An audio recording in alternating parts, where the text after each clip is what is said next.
Yeah. Okay. So multiple choice test taking strategies. Introduction. What do we already know? Multiple choice questions are like a game, so you have to play to win.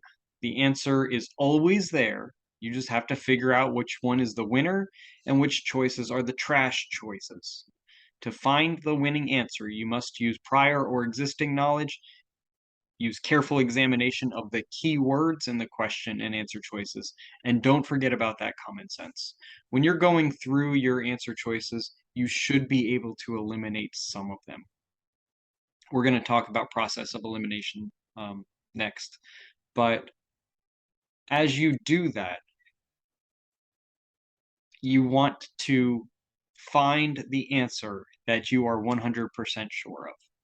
And if you can't do that, at least eliminate more than one answer choice.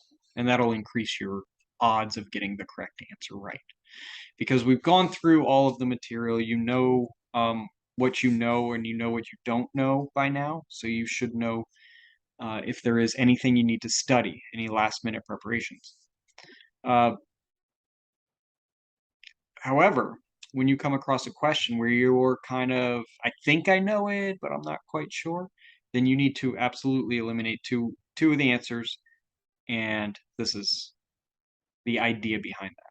The most basic rule with multiple choice questions is to use process of elimination to find the winning answer. However, there are other strategies that you can use to improve your ability to find the winner. Typically, multiple choice questions have at least one or two answer choices that are obvious trash choices and one or two answer choices that seem like they could be correct. It's your job to use as many strategies as possible to figure out and eliminate the choices that are trash and find the winning ones. So the first step in this is going to be understanding what the question is asking. How can you possibly expect to find the winning answer choice if you don't even understand what the question is asking? If you're not sure about a word or a phrase in a question choice, do the best you can to use your context clues to get that clarification. Obviously, we can't use dictionary on the test, and we can't be asking. So step one, make sure you understand what the question is asking. Step two, understanding the answer choices. How can you be sure that an answer choice is a winner or a trash choice if you don't know what it is? Similarly, to understanding the question, it's important that you understand what an answer choice actually says before you can decide whether it is the winner or not. Step two, make sure you understand what each answer choice actually means before deciding whether or not it's the winner or trash. Step three, look for keywords or phrases in the answer choices. Many times we complicate multiple choice questions when it would be simpler to focus on just the keywords or the phrases in the choices. This can show up in a variety of ways. One way in particular is sometimes we'll get a passage or two or three paragraphs of this reading and it's boring and it doesn't make sense. And then we get to the questions related to the paragraphs, and you didn't need to read that at all because it's just asking where do you need to put a comma in the sentence. So be aware that that may pop up. Be aware of the questions that are being asked. So before you get stuck into reading a passage, jump down, check the question to see if it reprints the sentence that it's talking about. Now it may reprint the sentence and the sentence doesn't quite make sense, so you need to go back to the passage um, and read the sentences around for context, but that doesn't happen too often. Either it's going to need you to read everything or it's probably not. All right, while not every question will have answer choices with keywords or phrases in it, it's important to look for them if they do happen to appear, as it will help you to determine which is the winner and which are the trash choices. Keywords or phrases, there's a couple of different ways to find those. You can read the main idea of the sentence to figure out what is that one main word that needs to be there for the sentence to make sense. Or if you're going to need to um, find a word in the passage, for example, if it says, what is the definition of exonerate? And you see this big word exonerate and it starts with an EX, your brain already knows not a lot of words are going to start with EX.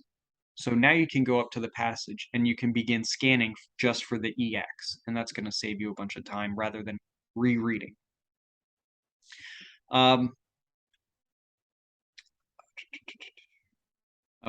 Step 3, identify any keywords or phrases in the answer choices. It doesn't have to necessarily be exonerate. It could be a couple of words strung together in a very similar passage.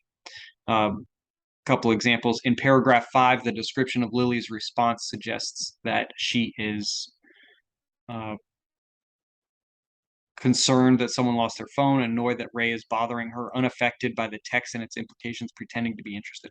So this tells me the general idea of where to go. So I can go up to paragraph 5, because remember the paragraphs will be labeled or the sentences will be numbered. And I can look for what Lily said.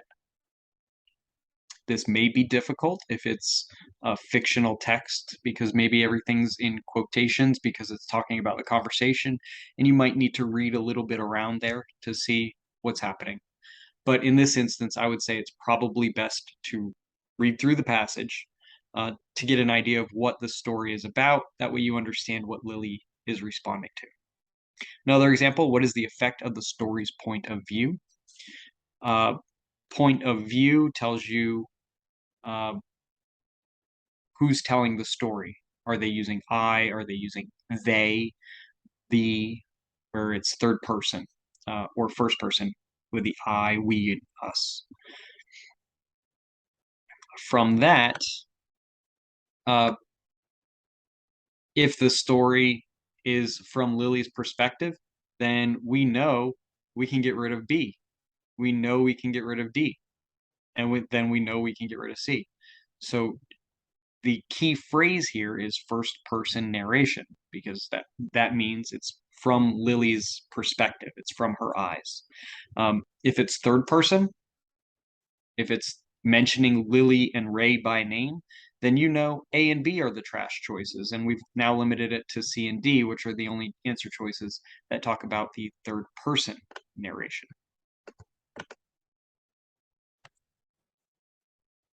Step 4, compare answer choices to determine which ones sound better. So if you've eliminated one or two trash choices, then you're left with probably two possible answers. You are struggling to determine the winner. It may help to compare the answer choices with each other to determine which one is stronger than the other.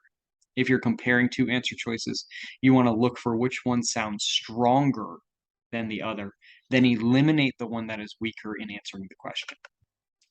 For example, in paragraph 5, the description of Lily's response suggests that she is A, B, or C. Well, no lady has come over here in the last hour or so, so I don't know what to tell you. Turn it in, she said. So this is about some kind of lost phone. We have concerned that someone lost their phone. Obviously, that's trash answer. Annoyed that Ray is bothering her. Could be. She seems annoyed. Unaffected by the text and its implications. No, not relevant. And then pretending to be interested in the lost cell phone.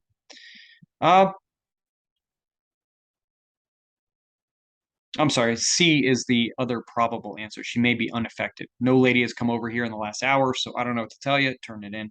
Just she doesn't care. And then pretending to be interested in the lost cell phone. That is the other trash choice. Sorry about that. So the two decent answers are B or C. She may be unaffected because she doesn't really care, but she is clearly annoyed. She wants to just hurry on whoever she's talking to. I don't know what to tell you. Turn it in. Ending the conversation right there. So B is the stronger answer choice, while C may also be correct. It's just not the best, and we've got to find the best. Then you have a question with the all of the above choice. Don't make it more challenging than it has to be. You're responsible for determining all you're responsible for determining is whether two of the options are correct, because if there are at least two answer choices correct, then it's all of the above. You don't have to check the third answer choice, right? Which of the following are examples of color? Red, blue, verde, and cyan, or all of the above. All of those are colors, so we would choose all of the above. When all else fails, make an educated guess after eliminating possible choices. Okay, this is the big one. The only time you should resort to making educated guesses are when you are running out of time and if you have tried everything else to eliminate as many possible answer choices and are still unsure. So an educated guess is, uh-oh, I'm running out of time. I know these two, I know A and D are the trash choices, so it's either B or C. Which one am I going to choose? You can spend a couple of seconds trying to decide, but you don't have much longer than that to do it. So, statistically speaking, it is best to go into the test knowing that you are going to pick the same or you're going to guess the same answer choice each time. What I mean by that is if you go in and uh, you have it in your mind, I'm picking B. If I'm lost, I'm picking B. Or if I'm lost, I'm picking C or D or A. It doesn't matter as long as you stick with the same letter every single time. It's going to serve two purposes. So if you're stuck between A and B is your guess letter, and you don't want to spend too much time, pick B. Pick B and move on. It's okay. Don't spend time trying to answer a question you don't know. You only have to get just above 50% of the test correct. That's it. Not 100%, not 90%, not 80%. Just only 50%? so the scale score is 100 to 200, and you need to score 152 to get the. That's not 50%. That's like 70%. That's not 70%. That's so you need to get 152 points out of the possible 100 points. Wait. The scale starts at 100 and it goes to 200. And you have to get 152. Yeah. I wasn't so far away. That's not half. You have to get like more than, you have to get like 80 with 80%, right?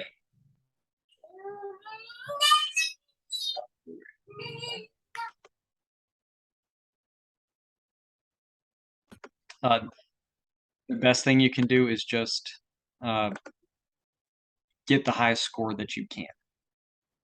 Okay.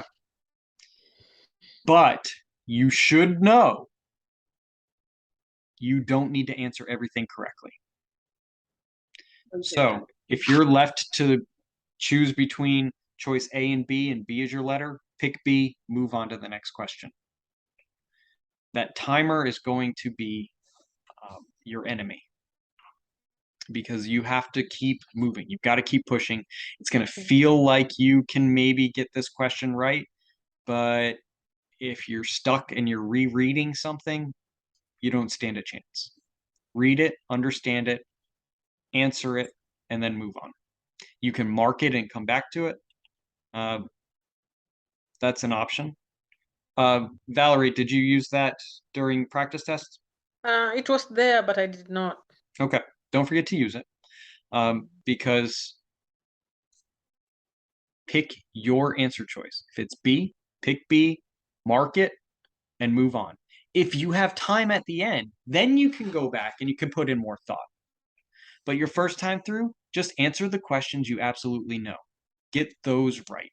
Find the winners. Find the answer choices you would bet $100 that they are correct. Okay, if you can do that and you can keep moving on through the test, then you'll have a little bit of extra time for that section and you can go back and maybe revisit a couple of them. Okay. Yeah. Especially if you personally feel that you maybe you read too slow or when it comes to the extended response, your typing is not the fastest. Find those extra seconds, and we do that by having a plan in place, pick your answer choice, and move on. Now, if your answer choice is not correct, if you know for sure that C is the correct answer choice, but your decided answer choice is B, don't pick B. You know C is correct, pick C and then move on. The reason why we want to pick the same letter choice is mathematically, it gives you a better chance of getting a couple of questions right, even without knowing. An example you can think about this. It's not a great analogy, I know. But if you are playing the lottery and you are randomly picking numbers every single time, or you have the computer randomly pick numbers every single time, while the computer is randomly picking your numbers, the computer is also randomly picking the true numbers. So you have two random actions happening at the same time. Meanwhile, if you pick the same numbers every single week, you may not ever win the jackpot, but you may win a couple $100 here or there. And that's what we're looking for with this plan, where you pick the same exact letter every time you have to guess. If you have to guess most of the test, you're probably in trouble and you're probably not going to pass. But I don't think that's the case for you guys preparing to take this test soon. So right now, I want you to think, what is your answer choice? You guys can all have different ones. Just have it in your brain. Is it A, B, C, or D? And remember, if it's a drop down where you have a little box and you have to click on the box and the answer choices drop down, look at those the same way. It's still A, B, C, and D. They just don't have anything next to them. And if it's only A and B that drop down, or true and false, you already have a 50% chance of answering that question correctly. So as a last resort, make an educated guess after eliminating all possible trash choices. The next thing I want to talk about is the timer. On the screen, there's a clock that tells you how much time is left for the section that you're currently in. When you get to 5 minutes left, no more than 5 minutes left, that's when you should stop. Make sure that you click through all of the questions and you put in your letter choice. If you're only on question 23, and your letter choice is B, pick B, go on to 24, B, 25, B, not even reading the questions, making sure that you are not leaving any question without an answer, because you are guaranteeing that you got that question wrong. You may get tripped up where if you get to question number 33, maybe that is a drag and drop question where you have to slide something. In that case, you're going to have to just randomly get through it because you still have more questions. You need to make sure every question has an answer. If it doesn't have an answer, you don't stand a chance. Okay. At least if you pick your letter B every single time, you have a 25% chance of getting that question correct without ever reading the question. Okay, so watch that timer. And when there's only 5 minutes left for your multiple choice section, go in and make sure, I know it's not multiple choice section, go in and make sure you have an answer for every single question. And then if you finish and you still have 2 minutes left, then go back to where you started filling in and see if you can answer 2 or 3 more questions, and change the answers if needed. Okay. Any questions on multiple choice test strategies? Okay. There was one more thing I wanted to look at before we go.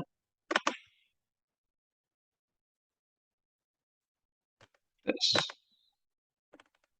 Key skills. All right. Skills for the extended response,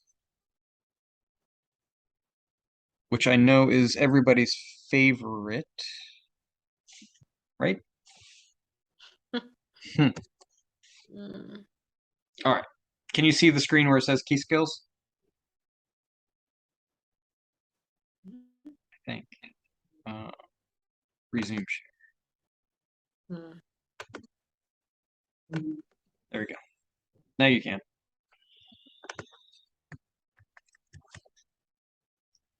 All right, constructed response, which is the type of writing we've been working on where you are getting your claim, your evidence, and your reasoning. The claim is answering the writing prompt.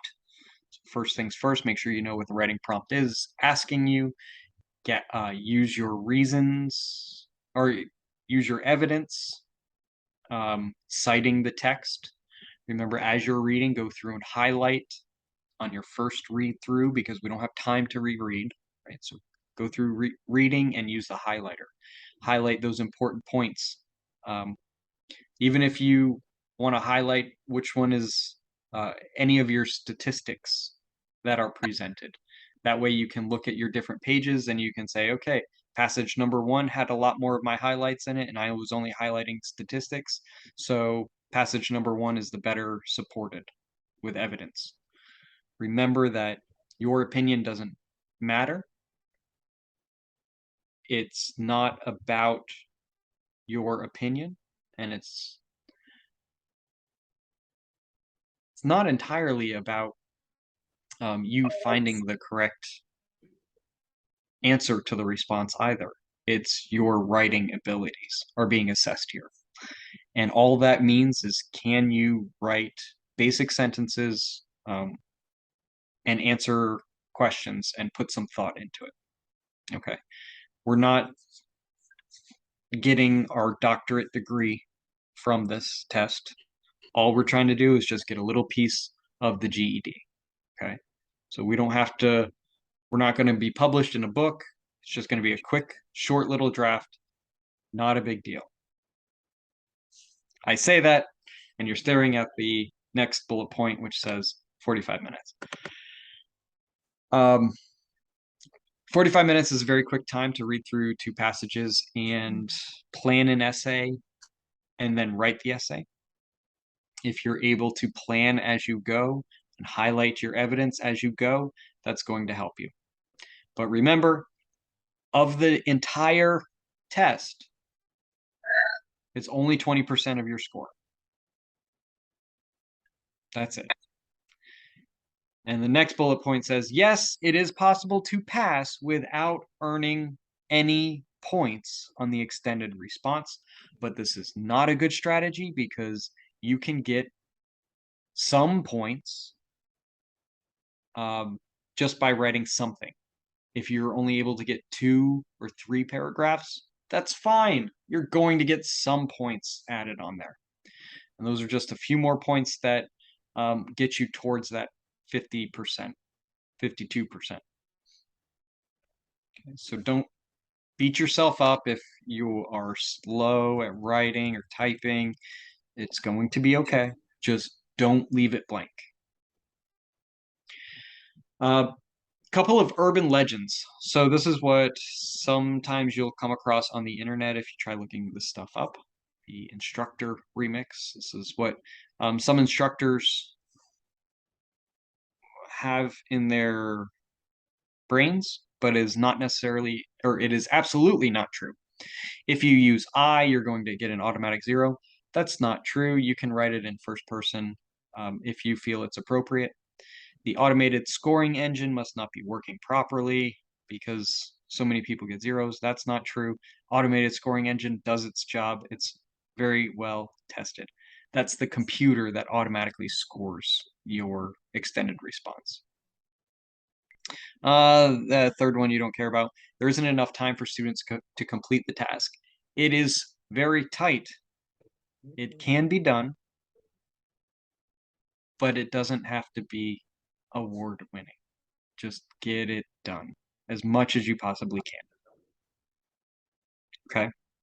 And obviously skipping the ER, the extended response is not a good strategy. Don't skip that. Now, some students, some test takers like yourselves, have these urban legends in their brain.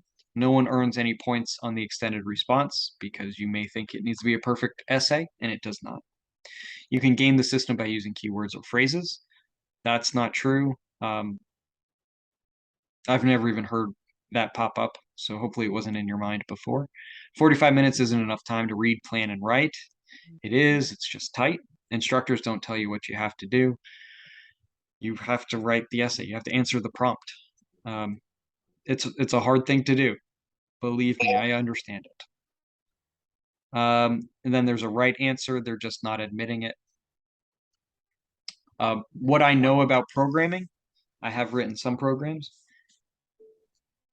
It would be harder to write a program to have the um, the way they have it set up, where you don't have to have a right answer. I know that is a really hard program to write, but I can also see a way where they would have it because you would just have multiple options. You would write the program to see if they did get the right answer. And then you would have to have another choice where, or another path where they got the wrong answer, but they were still able to catch some of these extra points. And remember, the biggest thing is you are not looking for every single point. You are just looking for a couple of points here, a couple of points there. Just gather points as you're going through. Multiple choice. I didn't get that last question. That's okay. I can get this question. I'm running out of time. That's okay. I'm going to put my B all the way down to make sure that I'm not leaving anything blank. Just collect those points. Every single point counts. And then I think that was effective.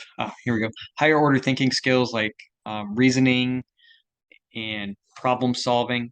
That just goes to identifying good arguments and being able to make your own argument based off of data presented to you or facts presented to you. Close reading is going through the reading and highlighting, maybe making some mental notes or writing on a piece of paper some little notes about what you see or what you think is important or the main idea of each passage. Sufficient understanding of the task to produce writing that is text and evidence based. Familiarity with the test interface and basic keyboarding skills. Text-based writing requires proficient reading skills. So you have to be a decent reader because of the timer. You've got to get through that reading part. Analyzing and evaluating an argument, ability to recognize and write about evidence, and having a routine. That comes from having enough practice. We're going to do another writing prompt tomorrow night. Use this constructed response for the extended response, this method of writing using the evidence. This, as long as you use your claim, evidence, and reasoning, that's going to cover all of these and you're going to score just fine on your GED. Extended response. I think, yeah, that's it. That's all we care about. Some things to look at, why are students struggling? They're refusing to do an outline or a plan to write. So you might have an essay that is poorly written. It kind of jumps from one idea to the next. You're ignoring the value of a structured approach to the task. You're not writing enough to be scored, and you're not fully utilizing the time available. So make sure you are writing. Get your paragraphs in there. The rest of it, you don't really need. It's more of stuff for me. All right. Any questions?